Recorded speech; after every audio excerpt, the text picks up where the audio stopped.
welcome to the RazorwireReviews Bat-a-thon Returns Part 3. We'll be talking about Disc 3 of Season 1, which is the final disc of Season 1 of Batman 66, the Complete Television Series Blu-ray. Let's just put that carefully back there.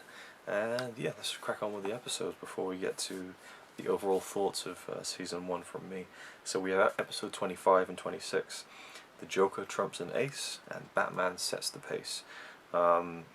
There's this guy who comes into Gotham called the Maharaja, kind of an Arab king or something like that, and he has a solid gold golf club, and it proves irresistible to the Joker, as it says here. But in a mix-up, the dynamic duo must rescue His Highness too. What will become of our heroes tied up in a chimney with lethal gas? Yeah, it's a pretty dark cliffhanger where Joker puts Batman and Robin in this kind of gas chamber, basically in a chimney, and turns it into a gas chamber. But I like how the Joker's like, well, if they can get out, fair play to them, you know. He's like, whatever. And then yeah, there's a whole mix-up with the Maharaja and how he's kind of in on it with the Joker, maybe. And then the next episode, to avoid an explosive international incident and ransom demand, Batman meets the Maharaja at the bank. He pounces on His Highness only to uncover a Maharaja masquerade. Yeah, it's a great ending where he sticks a pin in this big Maharaja guy, and it turns out it's Joker in a big, like, inflatable suit kind of thing. So there's a great fight scene at the end. Yeah, this one was pretty, I mean, not much really to say about this one, really. The two episodes were really good. Cesar Romero was on form again as the Joker. I love the opening where he is kind of shrouded like this with a cloak, and he pulls it apart and he's laughing, and he's ensnaring all the public in this like kind of confetti streamers and tying them up and just having a blast, you know.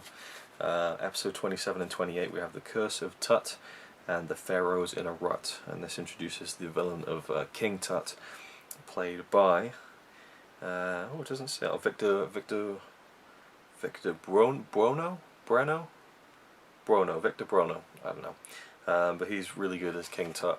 A funny character, bit of a big guy, and he was a former Egyptologist, I think, or like a professor of like Egypt studies or whatever at some university, a professor, and he banged his head, and he now thinks he's a pharaoh, and so he's got this big goatee like the pharaohs, and he has the headdress and everything, the robes, and all his cronies are like, you know, similar. And I think his hideout is like he's taken like a set piece from like an Egyptian display, so it looks like a throne room and everything. It's really cool. I like that.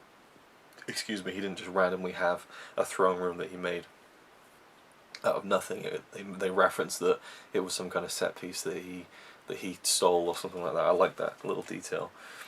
Yeah, an ex-Yale scholar believes himself to be the great king, and claiming Gotham as his kingdom by planting a sphinx in the park who sends out messages. Bruce Wayne plans to trap Tut, but before you can say mummy, he's a fall guy. I love this. Bruce decides to kind of get a lifelike dummy of himself made and put in Wayne Manor, and so the cronies turn up and they gas Alfred. And again, Alan Napier, who's great as Alfred, he just kind of takes the fall down, and he's gone to sleep from the sleeping gas, which I talked about last week, and then they go out to kind of get a bag or something to get Batman, I think, and while they leave, it turns out Alfred was faking, and he took a pill that that means he's immune to sleeping gas. And so Batman comes in the Batman suit. They move the Bruce Wayne dummy away, and then Adam West does this kind of jumps with his arms to the side and just flops onto the couch. It's really just a funny little random thing that made me chuckle. He kind of just flops onto the couch, and then they roll him up in a blanket so you can't see it's Batman. And then Alfred plays dead again, and then they take him out, and it turns out it's Batman, and so shit kicks off basically. And then the next one, Tut now turns to ancient Theban pebble torture on a kidnapped Batman to make him a mindless slave, and Robin must come to his aid, and the chase is on to short circuit the torturous Tut. So yeah, Batman and this woman are in these kind of jars up to their necks, and like pebbles are just being dropped onto their heads to kind of turn them into slaves, and Batman's singing, and it's mental. And then they smash them out of the jars, and Batman starts doing this weird dance and stuff, and it's proper weird but hilarious as well. But then it turns out as he's dancing, pow, he was just kidding, and he starts fighting everyone, and it's a great ending. And then at the very end, Tuck hits his head and realizes who he was again, so it all comes full circle. I really enjoyed these ones, actually. Episode 29 and 30, we have The Bookworm Turns and While Gotham City Burns. So we have Roddy McDowall playing Bookworm. Roddy McDowall is probably most famous for his role in the four of the 5 original Planet of the Apes movies. I'm not sure, I think there's one he's not in, but he plays Cornelius in the original, and then he goes on to play Caesar in the last 2, which would be Conquest and Battle, I think. Yeah, and he's definitely an Escape From. Yeah, anyway, but he's great in those films, and he's fantastic as Bookworm, who's really intense. There's this really intense moment where he just loses his shit, and he's got this like proper like leather suit that's supposed to be like a leather bound book, and he's got this hat with a lamp to read that can kind of pull out and stuff. And of course his hideout is in like a library, and he can read books just by running his hand across them. And right at the beginning it really throws you for a loop, because Commissioner Gordon gets assassinated basically. He gets shot on this bridge and falls over and dies, and they're like, oh, Commissioner Gordon's gone, he's dead. But then it turns out it wasn't really Commissioner Gordon, and which is interesting, but it's a nice little tease. I'm sure when people saw it on TV for the first time they bought it, you know. This is way before, you know, the era of now where we're just kind of, I think, trained to believe that, you know, if a popular character dies in something, it's probably not the case, you know. I mean, just look at the Marvel movies. You know, I think a major character dies in almost every Marvel film, but it turns out they're not really dead. Well, not even Marvel, any big movie really, there's always a tease that the main character's going to die and he doesn't, or she doesn't, whatever. Yeah, Bookworm, the villain of Volumes, draws the dynamic duo into an explosive ruse with false clues. Robin is left strapped to the clapper of the big Benjamin Bell with a minute to toll. I liked it when there's, I think, an exploding book, and it's For Whom the Bell Tolls, and Batman's like, for whom the bell tolls, it tolls for thee. Like, he really gets into it. And then the second episode, it's a recipe for disaster as Bookworm diabolically designs a giant cookbook caper. Yeah, there's like a huge book that appears in Gotham City, and Batman and Robin get trapped inside it, basically. But yeah, overall I really like Roddy McDowall's Bookworm. Thought he was great. Again, just different as well. Real intensity to him, but in a different kind of way than, you know, the other villains, so that was cool. And then number 31 and number 32, episodes 31 32, we have Death in Slow Motion and The Riddler's False Notion. Frank Gorshin comes back as the Riddler, and this is probably my favourite story to date so far, because of what it deals with, and it deals with silent movies, which is awesome. Riddler directs silent movie mayhem as he steals box office receipts and payrolls while staging his capers as film productions. The spree separates the dynamic duo and lines Robin up with a buzzsaw. Holy kindling! Riddled with clues, Batman speeds to Robin's rescue, but discovers his real fate is dropping from a high building, a la Harold Lloyd silent movies. Riddler's egregious greed lands him top billing in Up the River. So it opens up, and there's like a silent film kind of little screening going on in Gotham, and it says the end, and then Bill Dozier narrating was like, but this is not the end, it's only the beginning. I love his narration.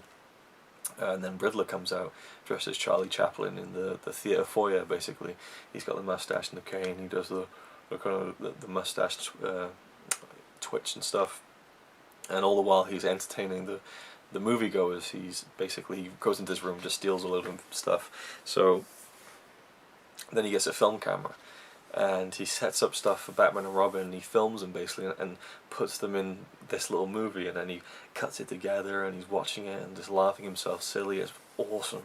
And then the second episode, The Riddler's False Notion, you know, Batman saves Robin and stuff, but again, they talk about Harold Lloyd, and one thing I loved about the second episode of this story is that they get one of the girls that was working with Riddler, and they need to kind of find out she's telling the truth about something. So Batman needs to take her to the Batcave, but she has to be drugged before she can go. And so he asks Commissioner Gordon if he'll come with him, and he says, "I have to drug you first." And Commissioner Gordon's just like, "Do it, I trust you, Batman." So he drugs Commissioner Gordon, takes him to the Batcave, and that scene is so cool because Gordon gets in there and he's just in awe. He's like, "Wow, this is something." He's like, "This stuff is fantastic. How much effort this must have taken, you and Robin." And Batman's like, "True, it did take many hours of hard work," and it's just like it's just like, yeah, you're right, this is awesome. Anyway, back to the task at hand, and but I loved Gordon's kind of just the awe that he showed in the Batcave was really cool. I love that scene so much. And then they say that spectacles was a clue for Harold Lloyd, who did films, where he's on the edge of buildings. So they find that Robin is dangling from the edge of this building, and he's falling. Basically, he's gonna die. And so Batman throws a batarang, and Robin grabs on with his teeth, bites onto this batarang, and Batman pulls him up, and he's like, "You alright, Robin?" And he's like, "Holy molars!" He's like, "Boy, am I glad I take good care of my teeth." And Batman's like, "True. What saved your life was good dental hygiene." It's just so ridiculous, but so brilliant. And I just love Riddler, dressing up as a cowboy, dressing up as Charlie Chaplin, the silent movie aspect. I just fell in love with everything about these 2 episodes in this Riddler story. Just fantastic. And when Batman comes to save the day at the end, he actually pulls up the cape to kind of show the shadow of a bat that scares the villains to begin with. And it's one of the first times you see that, really, is him using the image of the bat. Another time was actually on the second disc. I forgot to mention in Give Him the Axe, episode 24. He does the same thing in another Riddler episode. Pulls up the cape to make the shape of a bat on the wall with the shadow. But yeah, love those 2 episodes, 31 and 32. And then finally we have episode 33 and 34, Find Finny Fiends, and Batman Makes the Scenes. Another Penguin episode with Burgess Meredith. Alfred becomes an unwilling victim of Penguin's bird brainwash, revealing secrets about Bruce Wayne's multi-millionaire's annual award dinner. An umbrella trap set, our dynamic duo is caught gasping for air. So yeah, basically another Alfred heavy episode, which is really cool. I love Alfred. We get Penguin kidnapping Alfred when he's buying some caviar for this multi-millionaire's dinner, which is kind of a secretly held dinner where all these millionaires get together in Gotham City and donate $1 million to a certain charity. And Alfred is the one person who's kind of putting the event together, the food and stuff. That's why he's getting so much caviar, and he knows the location. So Penguin brainwashes him to tell Penguin the location. The dynamic duo is left for dead, but not so fast. Penguin thinks he'll just fly off with the loot meant for charity at the annual dinner, but his Batbird is about to find himself this bad bird is about to find himself all tied up in a net. So yeah, I enjoyed this one. It was pretty good. I loved all the stuff with Alfred and everything, and Penguin trying to brainwash him, and the cliffhanger is Batman and Robin are in this room and there's all these balloons, and they slowly do something to the room so the balloons pop, and when they pop the air starts going down, and there's this ridiculous meter of like, this is the air that rats need to breathe, mice and cats, and then you're dead. It's like, it was kind of funny. But that was the last episode of season 1. So there we go. That is it. Kind of summary of season 1. What can I kind of talk about? My favourite episodes. I mean, High Diddle Riddle, smack in the middle. The first 2 episodes were great. The first Joker episodes. The Joker is wild. The Batman is riled. Love the Mr. Freeze ones. Instant Freeze, Rats Like Cheese. True or False Face, Holy Rat Race, love those ones as well. And then again, what I've just been talking about, I would say Death in Slow Motion and the Riddler's False Notion.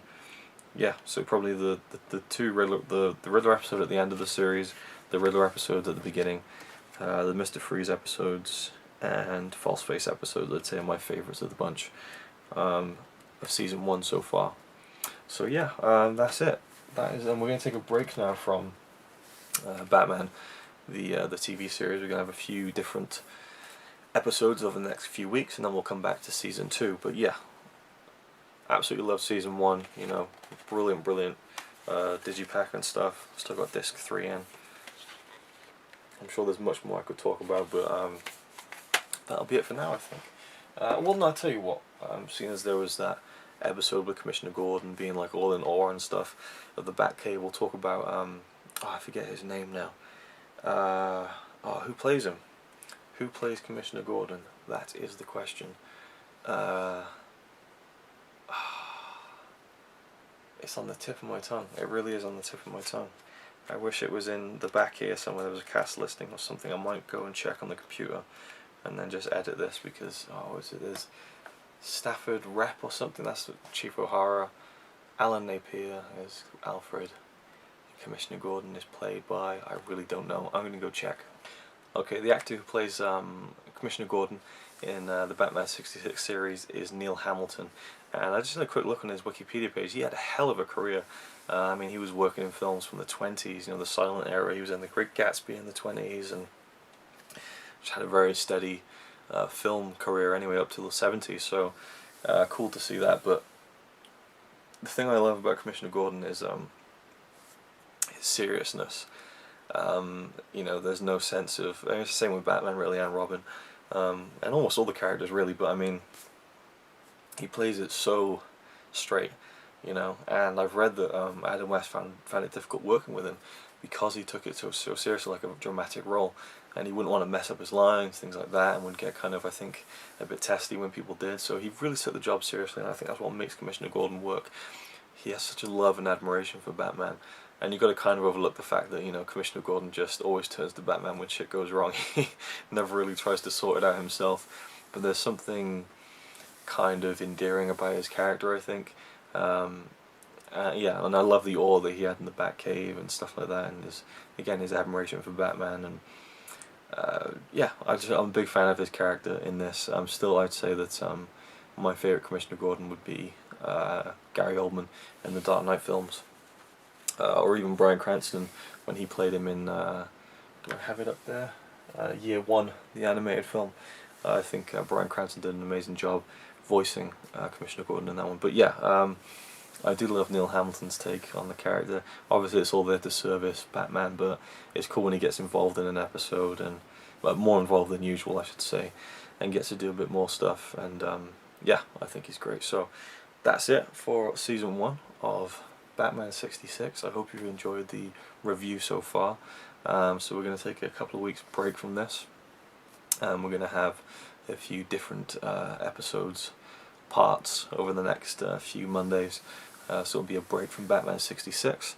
And then in a couple of weeks, a few weeks, something like that, we'll come right back to Season 2. And then we'll take another little break. We'll do a few more little things, Batman related every week. And then we'll round it off with Season 3, which is just hiding behind the box there.